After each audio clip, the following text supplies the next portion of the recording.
Hello and welcome. Thanks for joining me, astrologer Patrick Arundell, for your in-depth November horoscope video for the Sun or the Ascendant. Before I begin, I'd like to briefly tell you about my year 2021 personal horoscope special package. This gives you a forecast and a character analysis. But also, if you order now in 2020, I'll give you the rest of this year free. Get 30% off this package based on your time, date and place of birth. It's totally individual to you and will give you searing insights into what you can expect in the months ahead. Please see beneath this video to click on the link to order. Welcome Aquarius to your monthly horoscope for November. This is for the Sun or the Ascendant. If you've yet to subscribe to this channel, I'd be honoured if you did so now. The story of this month begins with the Sun in the sign of Scorpio. This is very much to do with your role in life. It's to do with your work, potentially. It's to do with responsibilities, and it can be to do with where you're showing leadership or you aspire to take on greater responsibility.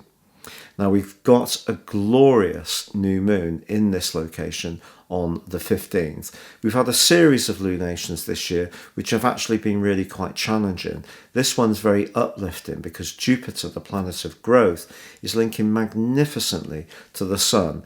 And when these two are in a sextile of 60 degrees, like they are on the 15th, but from the 9th, gives us the platform to spring forwards in a much more energetic and optimistic way. But it is true, you still have that cluster of energy, Jupiter, Saturn, your co-ruler, and Pluto in the 12th house, which is about reflection, it is about the psychology of life, it is about what's hidden, and it can be about people who have agendas and not necessarily in an open way against us. So it's hidden enemies, just using the traditional astrological term. But as you start this month, Venus and Mercury are actually in a very enterprising part of your situation, one which is very much to do with the truth, something that Aquarius people often like to live by. So the 9th house is about your philosophies, it's about travel, it can be about legalities, can be about higher education.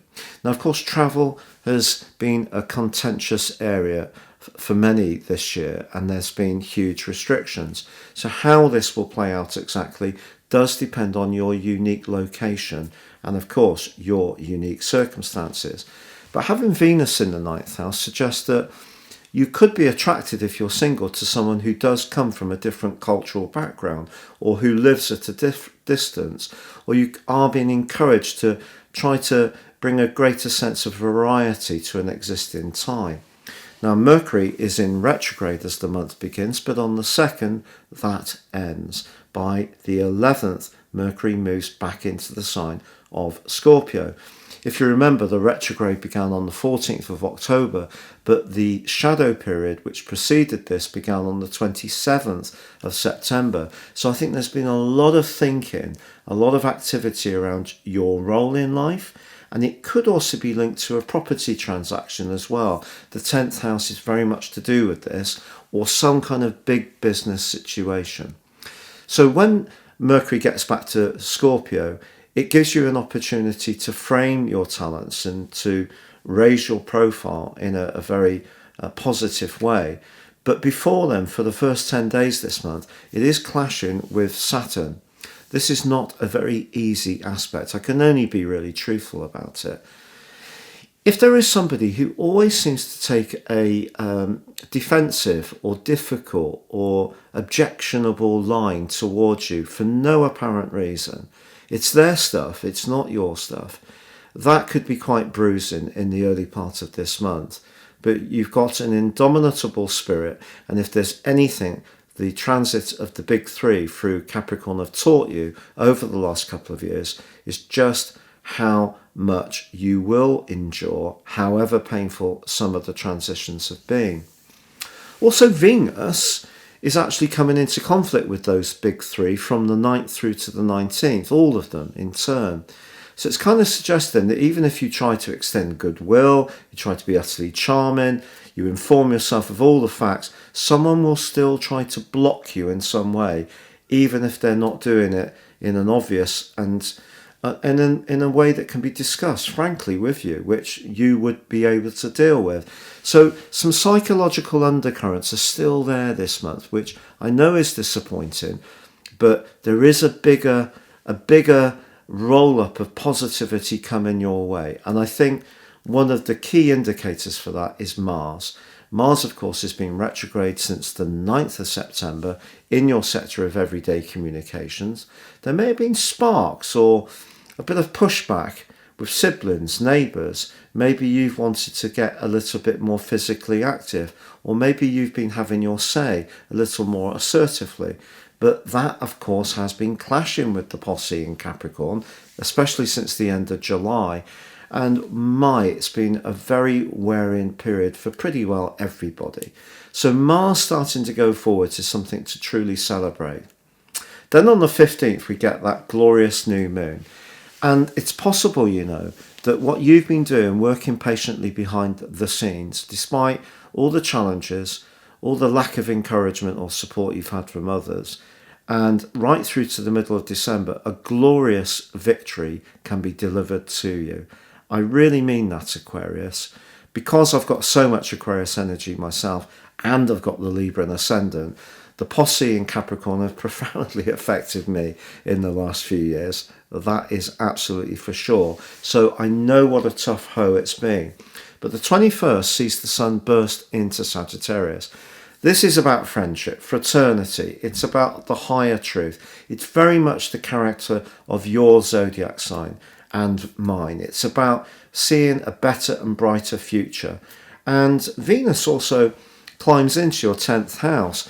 Your powers of persuasion and the often foresighted message that you've had for a long time that others don't always get, you're going to become a much more compelling voice. And don't be surprised if your profile is raised. There's some kind of celebration of your talents, pay rise, new job, or just plaudits. Something good is coming your way from the 21st. Also Neptune, which has been sluggish as heck as it's gone through its retrograde in the second house of resources since the 23rd of June, ends its retrograde. Another tick, so that's the third retrograde ending this month. We'll take it.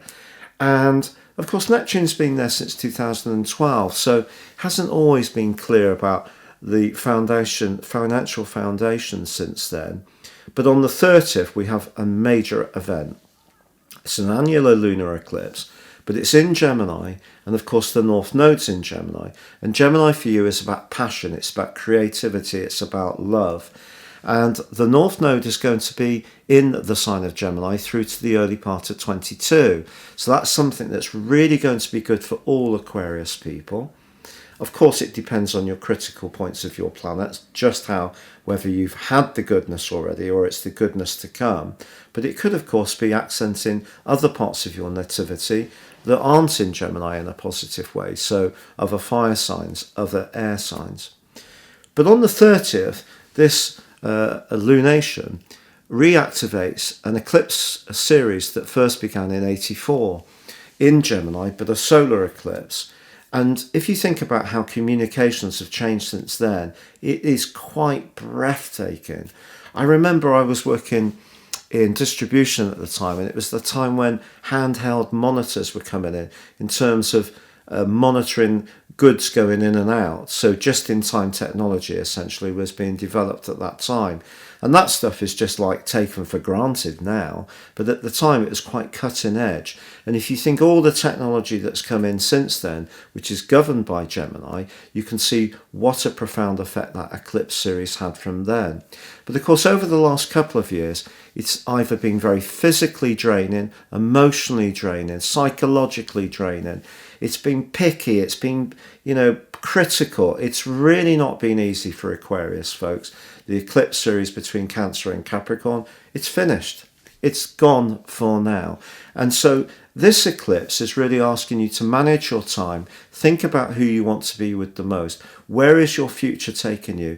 In your future, are you going to be manifesting your true creative talents? If the answer is no, think again.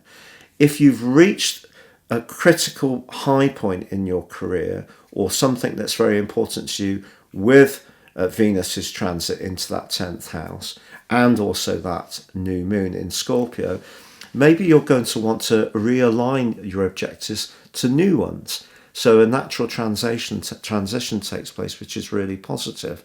But I think this is really going to hearten you. And then, of course, next month we have the solar eclipse in Sagittarius, the other end of the polarity of this one. And for you, very much about friendship, fraternity. Venus comes into Sagittarius halfway through December. Mercury comes into your sign as the year comes to a close. We have Jupiter and Saturn coming into Aquarius in a conjunction on the winter solstice for the first time since 1405 in December. There's so much to look forward to. So this month is kind of like a traditional phase, but one that you can definitely reap rewards from. It's just there's a little bit of that psychological rubbish still going on in the background. And it's about pushing back on those people that don't feed your soul, that don't honour the goodness that you bring to situations, that don't like the fact that you're honest and decent much of the time. So this is your opportunity to capture some of the limelight. You can do it. And people are going to appreciate you more, but it's the bigger picture that really excites you, Aquarius, and excites me. And that really gets activated in earnest in the middle of December next month. So please join me then for more. But for now, stay safe, take care, good luck, and goodbye.